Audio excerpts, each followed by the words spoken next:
Please join us or take a moment of silence to reflect on what brought you here today.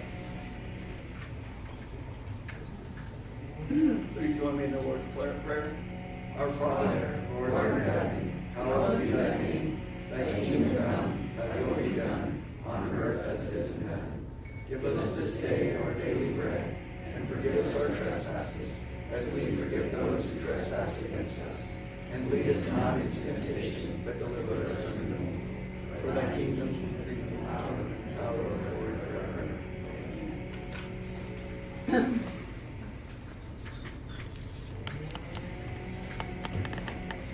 Thank you, Chief, and thank you for being a leader who advocates for prevention, not only in Meridian, but throughout the state of Idaho.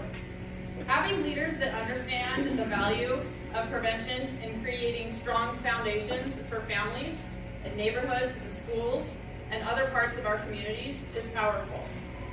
It helps enhance public health, quality of life, and leads to a better future for all. Mayor Simison is another leader who understands the value of prevention. As Mayor of Meridian, a husband, and a father, Robert knows the importance of substance abuse prevention and continues to support the Coalition's mission and our partners in prevention, treatment, and recovery, which we are all here today to celebrate. With that, please help me welcome Mayor Simison.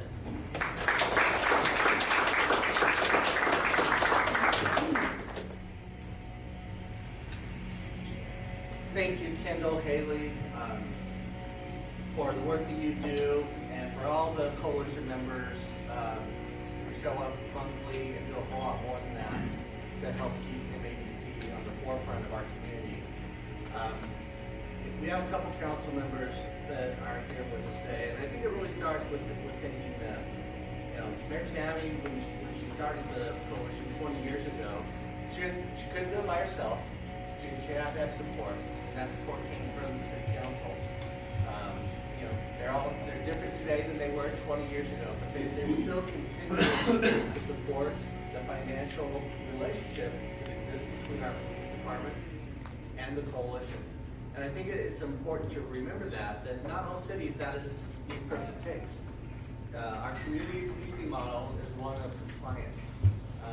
We aren't out there just trying to give people tickets. We're not out there trying to put people in jail. We're trying to get people to, come to live the values that we have, whether that's cutting down your weeds or hopefully not doing substances in our community. A lot of people get the help that they need and have the resources to achieve those goals. And just like when an elderly person can't mow their lawn, there's resources to help them. So we need these resources to help people who are struggling with addiction in their lives, because we don't want it to be an impact to them, their family members, and their neighbors and others in the community that could be impacted by that. So, long way of coming back around to saying the police department deserves a lot of credit for understanding the importance of signing up to it. The council has put financial investment and actually expanded that here to the second position to make sure we have the support there. So, and Bryan, I didn't know if I saw anybody else at this point. Thanks to you for your continued support of MADC. We really appreciate it. 20 years. I mean, I didn't get to speak at the 20-year celebration that was had on MADC, but I think I've been to 18 of the breakfasts that have happened. I only missed one that I know for a fact since I've been with the city. And these are great ways to come together and celebrate the recovery that many people are going through and hear people's stories. And that's what we're going to do here today. Is we're going to hear from Bryan about his story.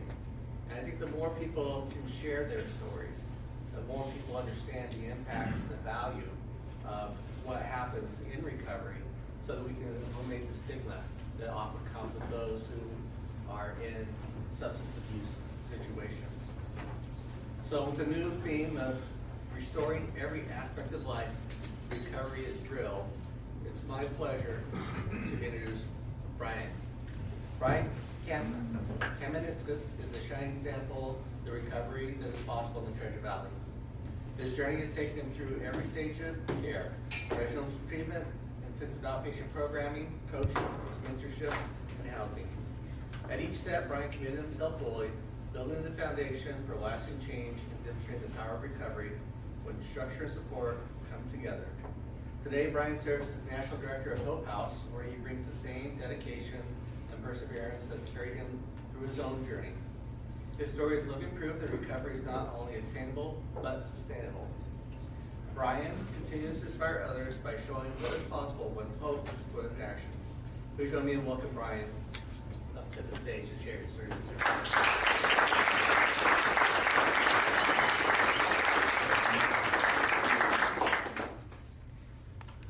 How you guys doing this morning? Good. Good. I'm Bryan Kaminskas. So I'm not as skilled at this. I'm not going to stand in the podium. I like to move around. I've got a lot of energy, had a lot of caffeine this morning, so I apologize in advance. Okay. So to give you a little background about me, well, first let me qualify this. Okay, I'm a transplant to Idaho. I want to let you guys know I'm not from California, though. Okay. I happen to be from Scottsdale, Arizona. Okay, that's where I was born and raised.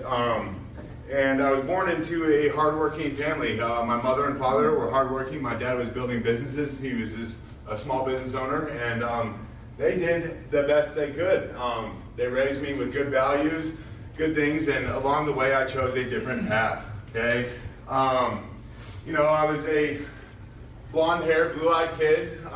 You know, I'm a middle child. I'm the only son. I'm the only male in my family besides my father. So I have an older sister and a younger sister, and I used to be the one that they would blame everything on. So my older sister would be like, "Yeah, Bryan did it," and, you know, my younger sister, "Bryan did it." Okay, you know, and that's kind of how things went. You know, it was the type of family where my parents would come pick us up and take us to Disneyland, like take us out of school. Okay, my mom was a teacher at the elementary school, which I used to my advantage because I like to use things to my advantage. So I would go there and, you know, like, oh, my mom works here, and I miss class, okay? This seemed to be a reoccurring theme throughout my life as I just kind of like go in because I tend to pick up things, except for recovery, very quickly, okay? You know, that I tend to like get things and, you know, and so like I would just want to go in and take the test. That's something where like I understand things quickly. But that's kind of how it is I thought I had better things to do than be in class, okay? And that came evident. Oh, I still sleep like this, by the way. Pass out, okay? But that's the thing is, going into high school is like, you know, I don't want to go to class. I don't want to. And I started using drugs early. Like I first encountered like pain medication at 12 years old because I broke my arm. And like something that I did because, you know, this is like, you look back on your life when you're about to share your story, and you're like, well, when did I start becoming an addict? It was like, real early, okay? And at 12, I broke my arm at baseball trials, and like, it devastated me because I wasn't able to go in and play baseball that season, but like, I got some pain meds at 12 years old, okay? Instead of letting it heal, I ran out of pain meds, and I broke my arm again to go out and get more pain meds. Because that's how insane my thinking is from a young age, okay? So at 14, I started to get introduced to marijuana, stuff like that as well. And then at 16, because I'm from Scottsdale, and I'm not sure if all you guys are familiar with it, it's a well-off place, okay? So I was able to get a vehicle at 16, okay? The first weekend I had my driver's license, I started.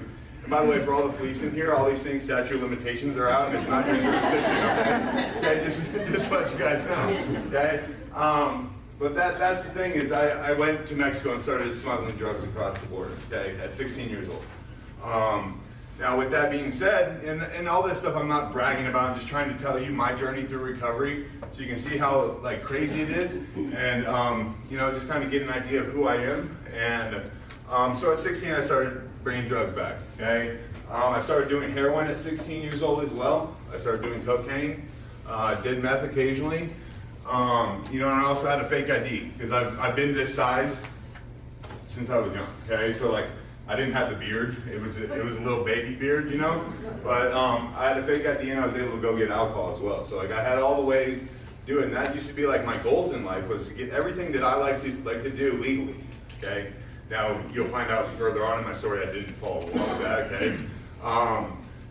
that's also when I got introduced to like the criminal lifestyle, okay? So I was selling drugs that I got from Mexico, and then I would go have a bunch of money, and I'd go and it all like kind of culminated at 17 years old. Okay, at 17 years old, I had been to Mexico, and then I rented, they have this resort in Scottsdale called the Princess. It's like a 4-star resort, okay? So me being me, I was like, okay, I go and get a casita, and I destroy it. Okay, literally, I think $4,800 worth of damage the next morning. Okay, so I have no cash to cover that, and I have drugs. So I'm like, what can I do? I went and stole golf clubs. So at 17 years old, I went up, just took the golfs from the bag drop and loaded them up in my car. Okay, at that point, I happened to be in the police station later that day on unrelated charges, and I was a suspect because obviously, like, hide and seek was the worst game when I was a kid. Like, I'm huge, I couldn't hide. Okay, so they saw me, and I was in there, and they started questioning me about it. Now, I had somebody go ahead and pawn them for me because I was like, I need to get rid of these, and they pawned them for me. He happened to be 18, and at the time, I was like, here, give me, I'm underage, let's take those charges. I was charged with 8 felonies of grand theft, okay? My parents are like, what are you doing? I was like, I don't know. So they sent me to rehab. That was my first experience of going to rehab at 17 years old. I went to Searcy, Arkansas, okay? If you don't know where Searcy is, neither did I, okay? It is in the middle of nowhere, and it was on a piece of property where there was, that we had to hand mow. That's one of the things I remember about it. We had to hand mow like 100 acres on the weekend, and we got a pizza party at the end. Okay? But it was pivotal. Like, that was like my introduction to like how crazy I am in addiction. But it was also my introduction to like, okay, my parents had no idea what it was about. They didn't know what addiction was. They're like, where do you want to go as like a completion of rehab? You're cured. I'm like, Vegas. So they took me to Vegas. Big mistake. Because one of the things I also do is when I go into treatment, I have a relapse plan. If you've ever, some of you guys work in treatment, you go in and you do a relapse prevention. I come in with a relapse plan. I know how I'm going to do it, when I'm going to do it, when I get out, that type of thing. Okay, that was that time. I had my wisdom teeth were coming in at the time, and I went and got stuff right when I got out, and then I went to Vegas and I caused a scene. Let's just say, okay. With that, that continued on. Now, one of the points of me like describing these stories is like these can be considered like, if you're a normal person, quote unquote normal, okay, you get 8 felonies at 17, you're like, maybe I need to like change my trajectory in life, okay? Not me. Okay, I was like, okay, I got out of it. I got, luckily my family had the money to get me an attorney, and that like the system worked. I was charged as a minor. I had 3 months left of probation till I was 18, and they let it go, okay? So that's part of me evading consequences. So I got to evade consequences, which is also a theme throughout my life, okay? Now this went around, kept going. I've been to, so just a little breakdown, I've been to over 30 treatments. I've stopped counting at about 30, okay? Inpatients, outpatients, insane asylums, or mental health. Okay, I'm sorry. I don't necessarily use all the right words, okay? And, I apologize, okay? But going on to it is like, I kept doing that. My parents were like, well, it's time to go to rehab again. So, like, I've had my own health insurance since I was 18, and to the point of me getting extra behavioral health coverage so I could go in at any time. And, like, it was to the point, and I make a joke about this, where my insurance would call me and it's like, Bryan, it's time to go to rehab again, isn't it? And it's like, yes, I know, okay? That was my lifestyle. That's what I like chose to do, okay? When we talk about like using drugs, people are like, well, I got high and then went to work. Work? Like, I didn't work, okay? I did drugs professionally. Like, that's what I did. I did them until I ran out, and I picked up a lot more, and then I did those till I ran out. Like, I didn't have goals to like work, do any of that, okay? Now, throughout this whole process, I've done treatment in Arizona, Arkansas, California, Washington, and now Idaho, okay? Idaho is the one that's stuck, and I'll get to that here in a minute. For now, it's stuck, hopefully, okay? I have 2.5 years, I think, today, okay? Now, getting here to this point, now I want to touch on some other things. I want to briefly touch on them. I've been are you giving me cues? I don't know. Okay. Before we get there, okay, so this was my mom's BMW, okay? She didn't know I took it that morning, okay? That's something I crashed going 95 miles an hour on my way to get drugs, okay? In that car accident, which, like, you see my size, that's a little BMW 3 Series convertible, okay? I don't fit in them really well either, especially when the engine's in my lap. I shattered my pelvis, okay? Broke my hand, went through the windshield, broke my hand, stuff like that. I tried to drive off from this, by the way, as well. Okay, didn't work. Like, car was in gear, the engine was in my lap. But, you know, that was a car accident. Prior to that, though, one thing I do want to touch on is, at 21 years old, okay, I don't share this much when I share my story, but I believe it's very important, okay, is that I was smoking heroin off tinfoil. That caused destruction in my brain. It gave me brain damage, okay? I was pretty much a vegetable. I could blink my eyes and I could breathe, okay? At that point, I had to relearn how to walk, talk, do everything. So if you see me now today, in this stunning outfit, by the way, you guys, that you wouldn't think that's something I went through, okay? But it was something that I had to, and like neurologists, I've been to a lot of top doctors in the United States and the world that deal with like brain injuries and stuff, and at that point they told me to go home, you messed up your life, go home and die. Now the point of me saying this, and yes, it was very like, go and die is like, and I couldn't speak, so I was just thinking, all right. But the point of that is I've been a fighter, okay? When my back's against the wall, I fight. And that was something that was pivotal. Now, again, back to what normal people, and if you guys haven't told by my story thus far, I'm pretty crazy, okay? Not so much anymore, but still a little bit, okay? Is the fact that like, that type of situation, somebody would be like, okay, maybe it's time to put the drugs down. To me, it was like, okay, I escaped from the hospital, okay, I learned how to move one leg, it took me a week to move one leg, so I pushed myself out of the hospital and was gonna wheel myself 40 miles to my house where I had drugs at. That's my thinking. That's the type of thing that I will do to get the way I want and get high, okay? Obviously, I got stuck in a pothole in the parking lot. It didn't work out, okay? They're like, oh, he messed up. They're like, he's just out there looking at the sky. I was like, you guys have no idea. So, you know, and then the point of that is like, these things keep happening. These things keep happening, and I'm in active addiction. Instead of like pausing to think about it, I'm like, let's turn it up. Might as well. Like, I never thought I'd live this long, okay? My plans ran out years ago, okay? But now that's kind of what out here, I was like, well, what do I do? Like, I'm supposed to, like, you know, I'm not supposed to be here talking to you. Anybody that's been through addiction can like tell you that they're not supposed to be here, okay?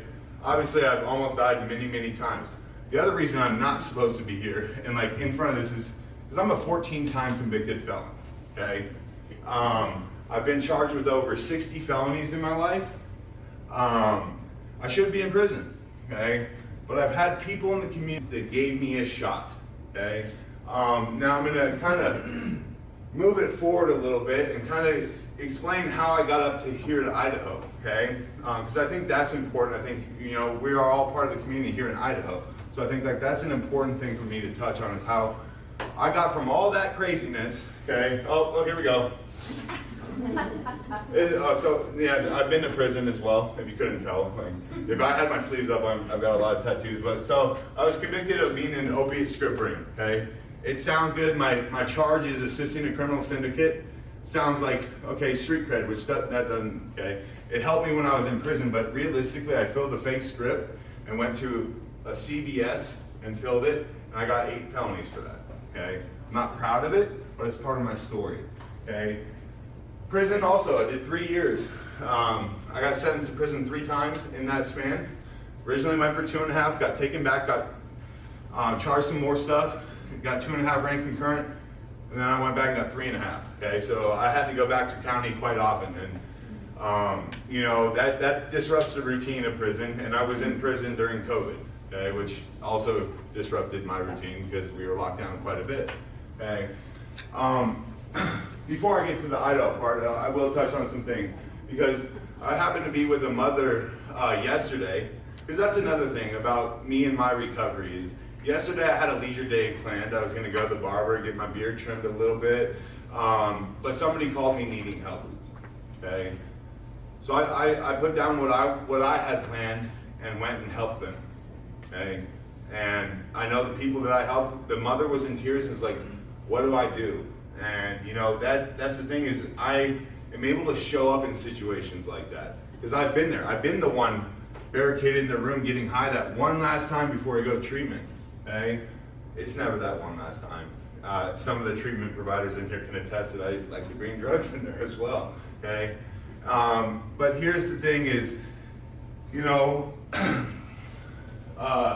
when I was in prison, I wasn't on, I don't know how you guys do prison. I know I'm slowly figuring it out, not from the inside, from the outside, okay? But I was on a yard with lifers, with murderers, with people that have done some serious crime, okay? And my parents had told me that that's the best they've ever slept in their life.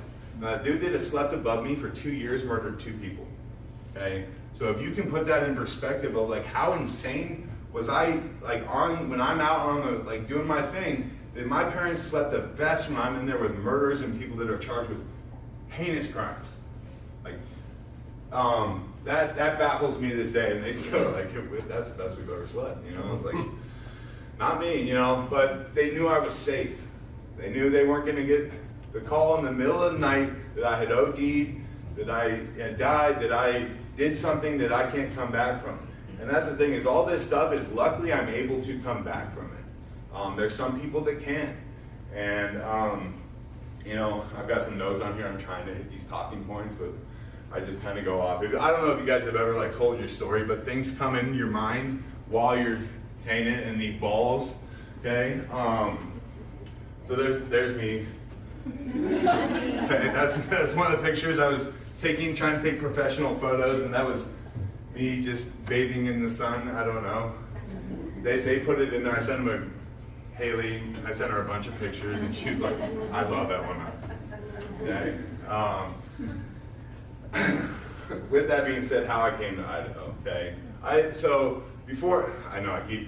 jump around a lot, okay? But before I get into like how I came into Idaho is one of the things why I won't say failed because I don't like to use that language, why I didn't necessarily succeed at the time when I did other treatments, okay? And that's where it comes into Idaho. It's like, I've been in the treatments in Arizona, California, if you guys know, you're part of that system, you're part of that cog in the machine. And I'm definitely, like to this day, I can rattle off my prison number to you, and that's where you just a number, okay? I didn't feel that when I got to Idaho, okay?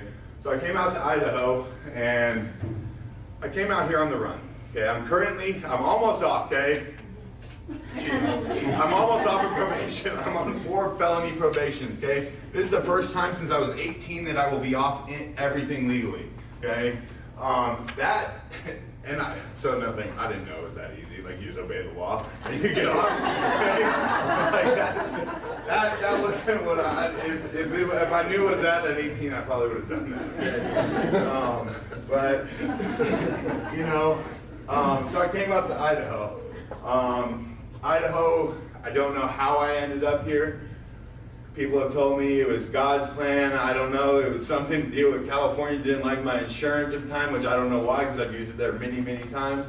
But I got on the phone with people this day that I consider close friends and mentors. Okay,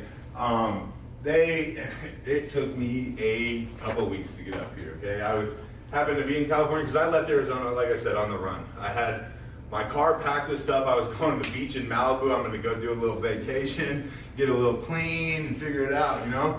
But that's not how that worked out. So I was on the way out there. It took me about 3 weeks to get on a plane. I changed my flight 20-something times, okay?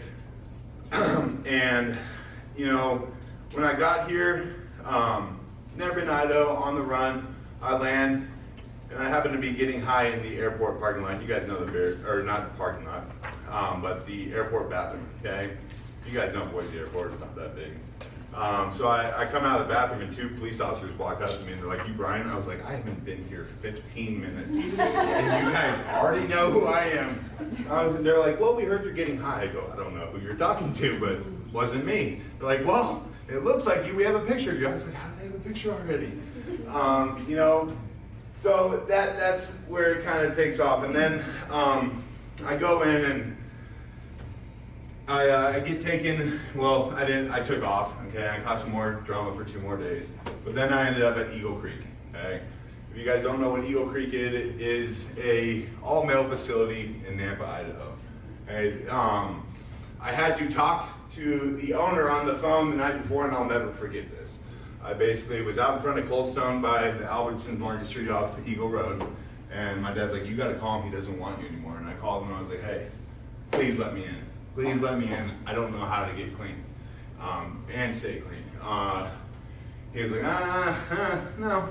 And then, you know, I broke down in tears, and at that point, he let me in. I've told him since then, I don't know if he made the right decision, but I think he told me I did.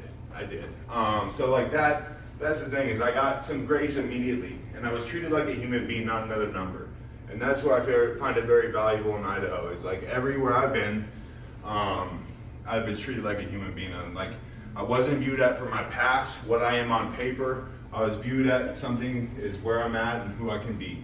And that to me gave me purpose. It's like, I've always been told my whole life you have a lot of potential, okay? And you know, they always tell you that when you haven't really done anything. You have a lot of potential. I was sick of hearing it, okay? Because I never knew what to be, never knew what, so I just did whatever. And that, I spent 25 years in this cycle, okay? I got here, got to Eagle Creek, okay? Did that whole dance, and I wasn't the best client, okay?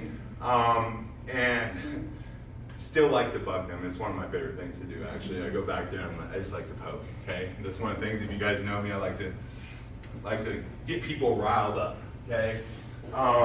Now, went to Eagle Creek, was gonna do 30 days. At the time, it was a 30-day program, now they do 60. I asked to stay 45. They said, yeah, absolutely. I immediately regretted it, okay? But, you know, that's one of those things, because I was ready to go. But because I was ready, I wanted to leave, but I needed to be there, okay? I needed more aftercare, okay? I literally could teach groups, okay? I've been to so many, I could teach groups, okay? So I went to Brick House. They were like, it's a 5-month program. I'm like, it's not gonna work for me. It's like, what else you gotta do? I don't know yet, but like, it's not gonna work, okay?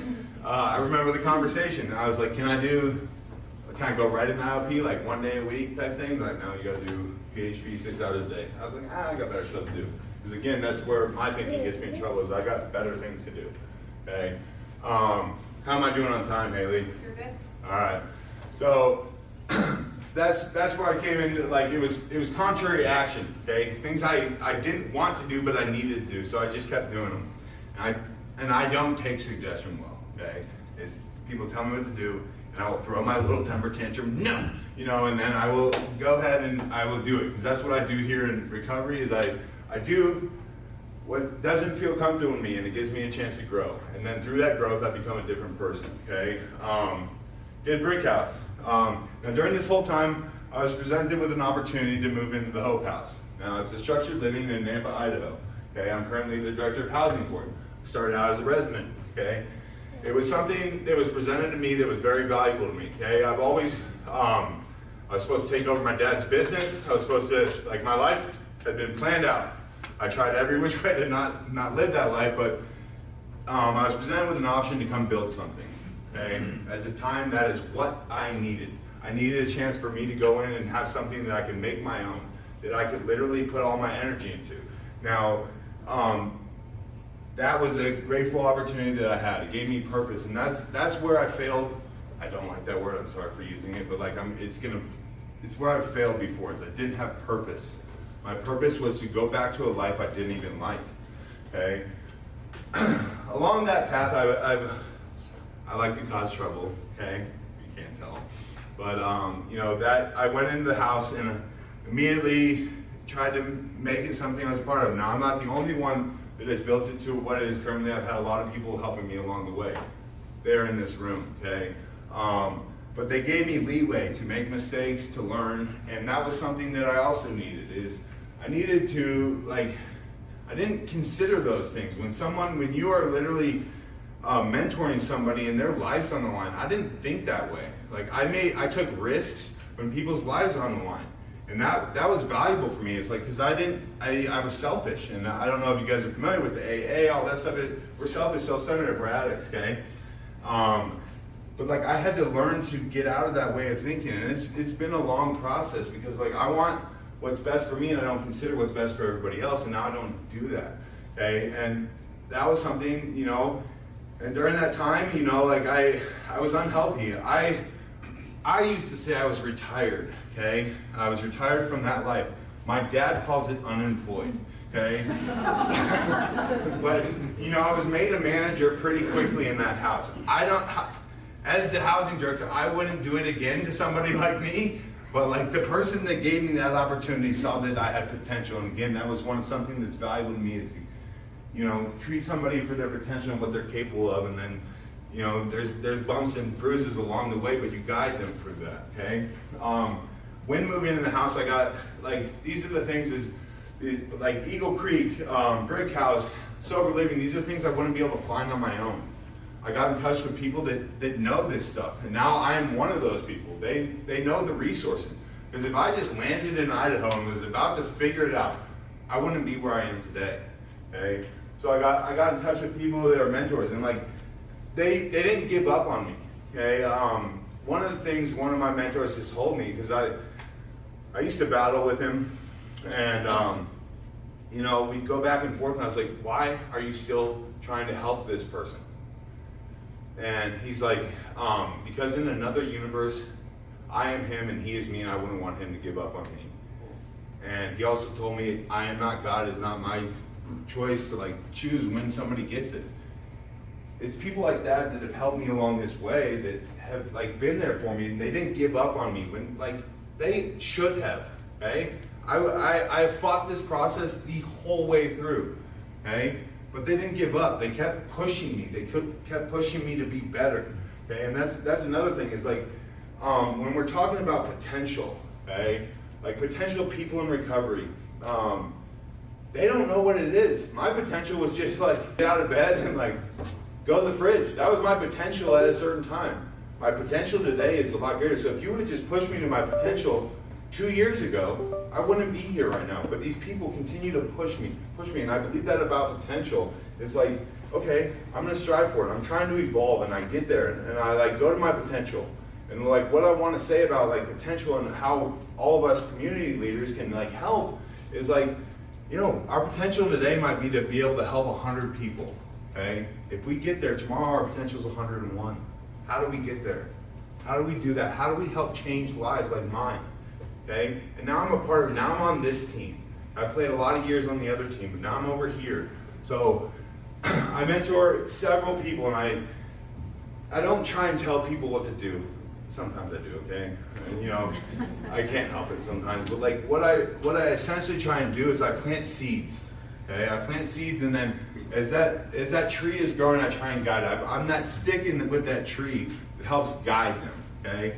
Don't tell them exactly what to do. So today my goal is to plant seeds with you guys. I can't tell you how to do it. You guys all do different things. I'm not even sure what all of you do.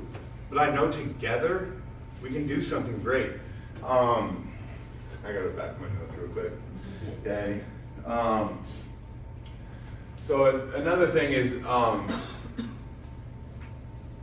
coming to Idaho that was wow me is coming from prison and like the streets and like running and gunning the way I was. It's like I was constantly in survival mode. Okay. I got to Eagle Creek, and for the first time in years I could breathe and not have my defenses up. Now that might have been for a second, but then I put them right back up. Like I could breathe, and that like I felt safe here. I didn't have fear constantly of what was going on around me. I didn't have to worry about things. You know, that's vital, and I think that's also vital when we're helping somebody, is that ability to feel safe, to feel like you're connected to something, that you're there and you can breathe. You don't have to do that, you know. I've been to most every single treatment up here. They have that environment. They feel safe. So, and I'm jumping back to prison and stuff, and I was cautioned not to do that, but I think it is. I want to read this because my mind works in mysterious ways. Doctors obviously haven't been able to figure it out. But one of my cellies said the scariest thing about prison is you walk in and you don't know if you're going to walk out. I believe that's true to addiction, okay? Is like if I were to pick up today, that's the scariest thing about addiction is I can walk in, I'm not guaranteed to walk out, okay? The stuff today is crazy, okay? Again, officers, earmuffs, I've sold a lot of drugs, okay? But the drugs today are crazy. You use them and you can die. Okay? They put stuff in them. The fentanyl, the stuff is just insane. Okay? So like you're not guaranteed to walk out. I'm lucky I did. Several people that I know in this room are lucky that they got out of that. Okay? Again, I'm jumping around. I'll try and circle it all back here at the end. But something that was told me early on is like, because when I went to Brick House, I don't want to do this program 6 hours a day, okay? It's like go in there and make a difference then. If you can teach the group, go add to it. So it's not always what you can get out of it, it's what you can add. And that's been something that's been extremely important to me. It's not, is it something like, is it always something that I need or is it something I can help somebody with? And then you guys would be so surprised at how that helps you. Okay? Those are the growth things that I never saw coming. And there's been many realizations along the way. It's like, I don't need it. How's this person gonna help me? And it's like, oh, there's that moment like, I didn't see that. I didn't see that coming. Okay? Another thing that was very important to me is I was told by this mentor of mine that someone, I wasn't very careful with what I said, how I said it, okay? And it was like somebody can be just a blip on your recovery journey. To you, they might just be something. But like to them, you may be the person they look up to. You might be that driving force of why they like, when they're like, oh, he's doing it, I can do it too. So like that was something that I didn't consider as like, they're just here and to me, that's what they are. But to them, I may be like everything. The reason why they're sticking around, why they're not like going back out and using, why they're not killing themselves, okay? That could be the reason. So you got to be very careful at how you, and that was something that I didn't consider at the beginning. Is like, man, like I'm just doing my thing. Why is that like? But that also became the value of things that keep me going. Is I have people that look up to me. Okay, I have people like waiting for me to push the envelope to do the next best thing, so they can feel that they can do it. And I've been a leader my whole life. Okay? I always shied away from it. I was afraid of success because success comes to expectations. And I don't like expectations. I don't like having like the weight on my shoulder. But guess what? I've been in the gym for 2.5 years. I can hold it now. Okay. So like today, I'm doing that, and I'm willing to walk into the fire first. I'm willing to be on the front lines. I'm willing to do all that.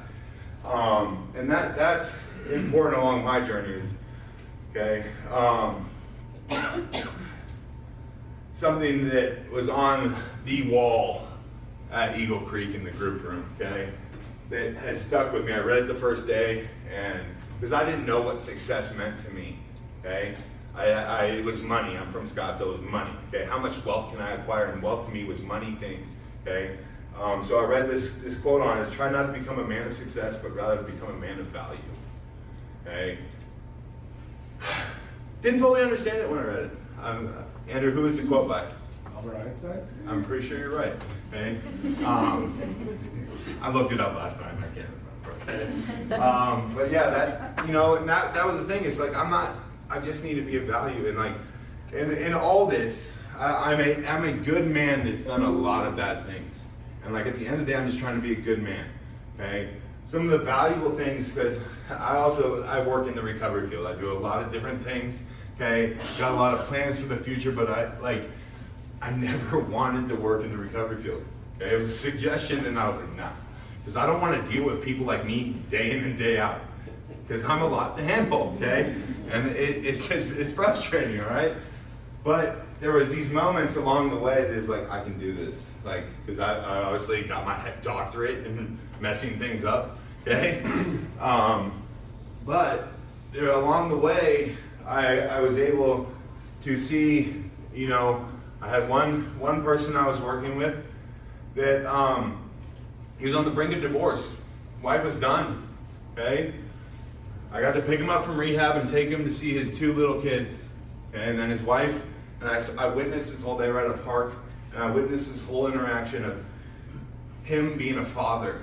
And then him coming on like, I don't know if I have that anymore. I go, yeah, you do. You just need to keep going. Like, you need to do this.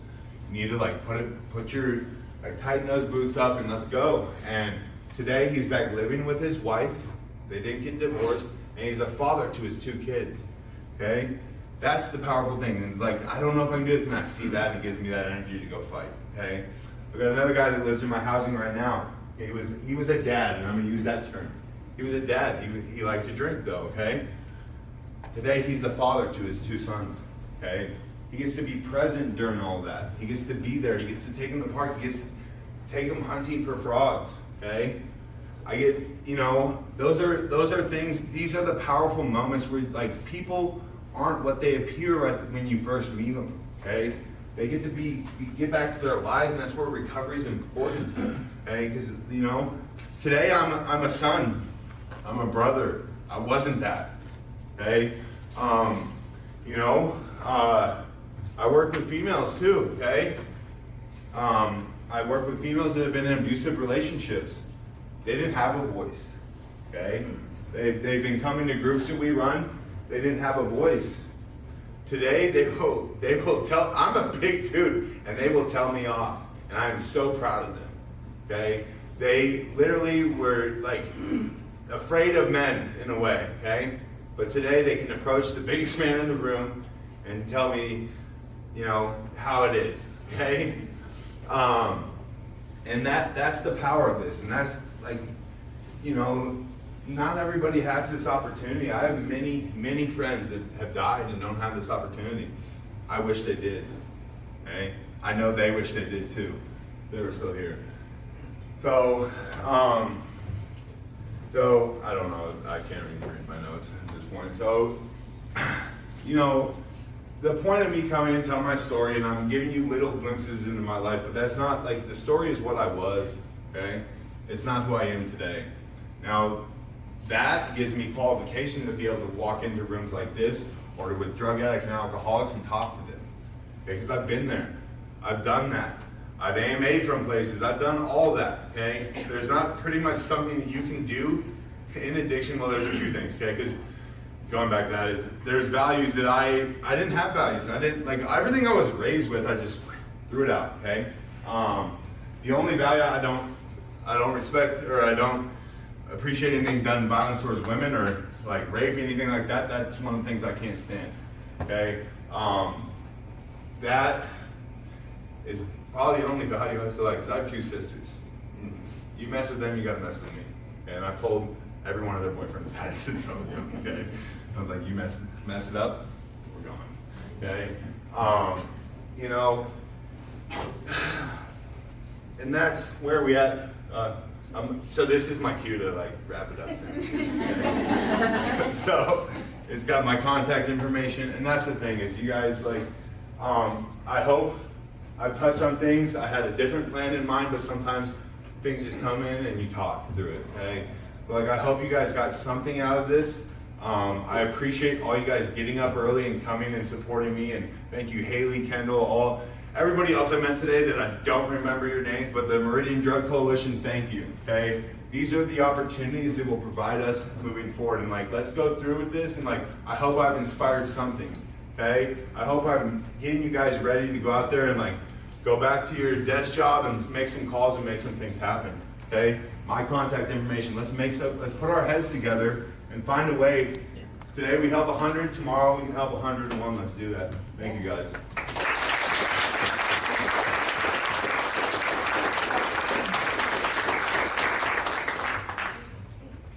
Am I done? Am I going to sit down? You can sit down. Yeah.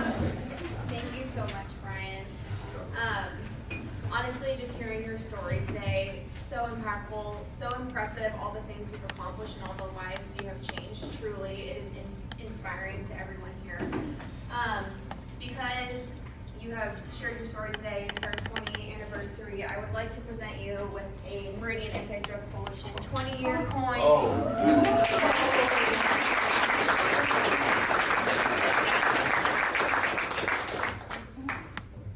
Couple more thank yous, Mayor Simmison, Chief Basterchia, I think oh, there he is, he's still here. City Council, city leaders, thank you so much for being here. The collaboration you have with the coalition and just the support for recovery, it's so incredible. I appreciate you all being here and taking the time out of your day. Thank you. Lapeep Human Being, thank you for the breakfast donation. It's always appreciated. Everyone ate, which is awesome. Sometimes we have tons left over, so that's good.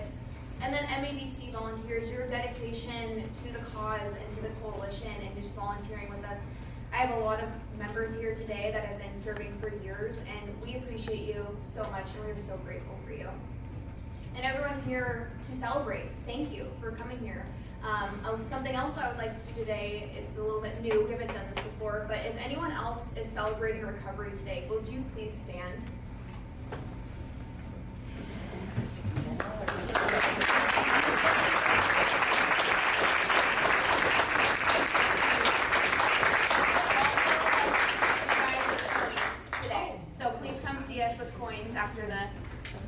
After the event, so thank you so much. Okay, moving on. Caitlin, can you bring me the raffle tickets, please? So we will do our little Dutch Bros raffle. Thank you for being here. I need some water, dude.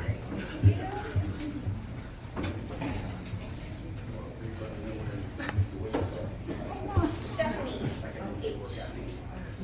Yay!